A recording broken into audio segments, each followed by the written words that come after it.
Renting versus buying. This is an eternal question that has been troubling thousands and thousands of people over the past couple of decades. But nowadays, more than ever, with the interest rates that are through the roof, with the inflation that doesn't seem to slow down, and with the salaries that are not able to follow, many people are now struggling from these harsh economic conditions and are wondering what is the best option for them. The good news is that in today's video, we'll dive deep down into the Canadian real estate market to see what is the best option between keep renting and to buy your first real estate property. And so, after analyzing what is the current state of the real estate market in Canada, we'll take a look at what are the pros and the cons of each option. And at the end of the video, I'll share with you what is my personal opinion on what is the best option depending on your needs. Since the beginning of time, to have a roof over your head is a basic needs as it is illustrated into the Maslow pyramid of needs. However, over the past 10 years, we've seen that this basic needs has become harder and harder for some people to be able to achieve it peacefully. Indeed, throughout that period, we've seen a real outbreak of the Canadian real estate market where between 2016 and 2020, the market has increased by about 40%. And then only in 2021, we've seen that the market has been increasing by a whopping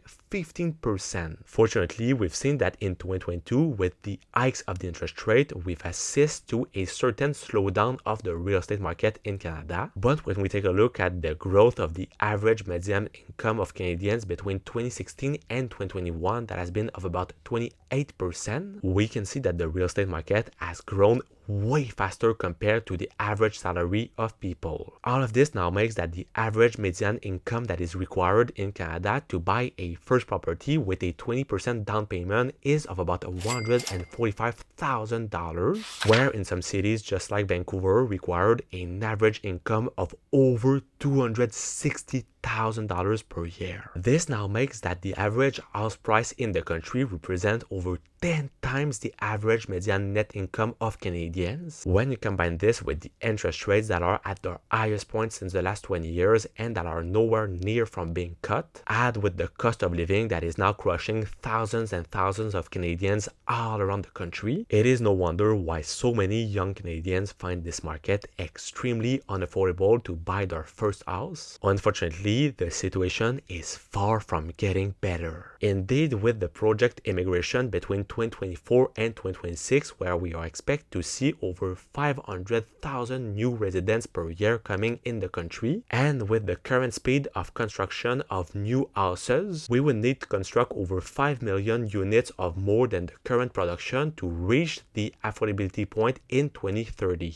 It means that according to the supply versus demand rule, we can understand that the housing shortage in Canada is far from being solved. And so, according to everything that I just told you, for some people, it might be wiser to continue to rent, but in fact, the situation on that side might not be as good as you think. Indeed, when we take a look at the average renting price for a 2-bedroom unit in Canada, we can see that it is currently at $2,293 per month. And so this represents a massive increase year over year of 11.3%. And in a recent survey, we've seen that the asking rent price in Canada has been increasing overall by a total of 21% or an average of $384 per month compared to what it was 2 years ago, just before the start of the interest rate hikes by the Bank of Canada. The main difference between buying and renting a certain property is that by buying it, you're able to also build a certain portion of equity every single month. But now, if we want to mathematically compare the two options, we can go on the National Bank and use their comparison tool. And so when we use the average rent price in Canada of $2,350 per month, we can find that with the current interest rate, the exact same mortgage payment per month that you could be able to afford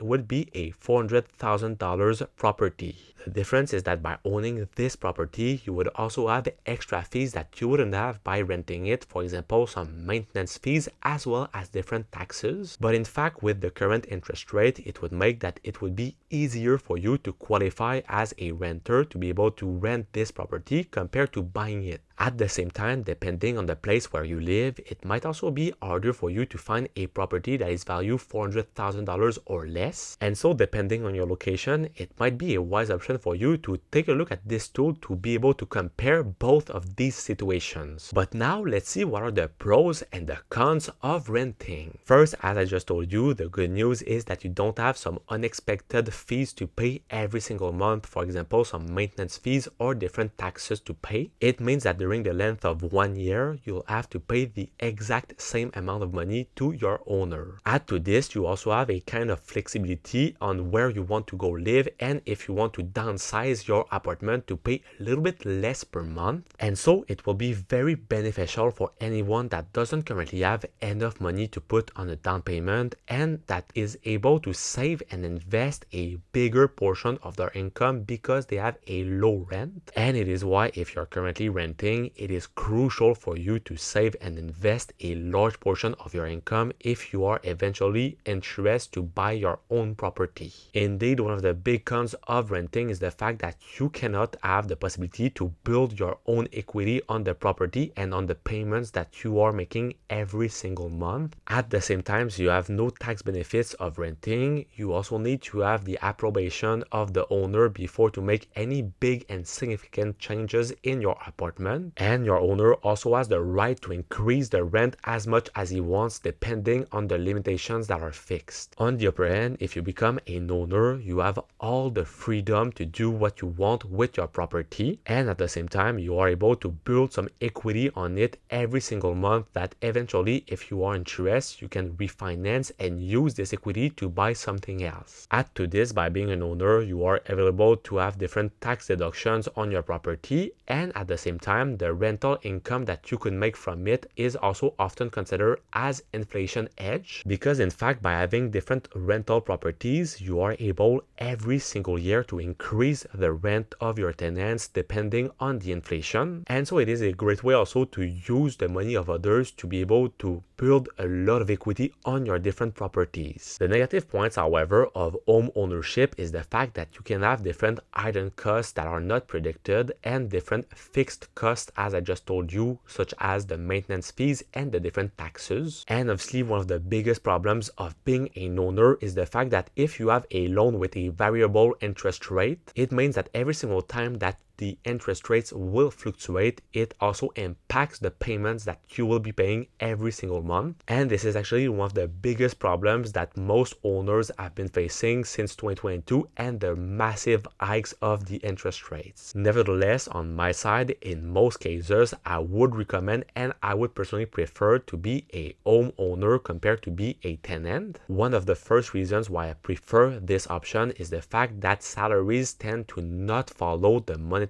expansion in Canada, but on its side, real estate will tend to do so. It makes that more and more Canadians now are buying real estate not only to have a roof over their head, but also to have an investment vehicle that will help them to protect themselves. Add to this, at the beginning, even if a big portion of the money that you'll be paying every single month will go in interest payments, well, on your side, you're still able to build some great equity every single month by doing these payments. This means that at a certain point in your life, if you decide to refinance your property and put out a lot of cash from it at a lower interest rate, it means that you'll be able to put this money somewhere else to, for example, enjoy life. Another reason why I would personally prefer ownership compared to renting is notably for older people that are close to their retirement. When you are renting the property of someone else, you will always be dependent of this owner that could potentially increase the rent that you have. It means that if you are tight in your budget, especially for older people that are close to retirement, this could be the difference between working a few more years to be able to survive compared to being able to be financially free. This is especially crucial for Canadians because we can see that since 2022, we've seen our standard of living massively plummet compared to our southern neighbor. It is why if you plan to stay at the same place for the next couple of years, a fully paid house will give you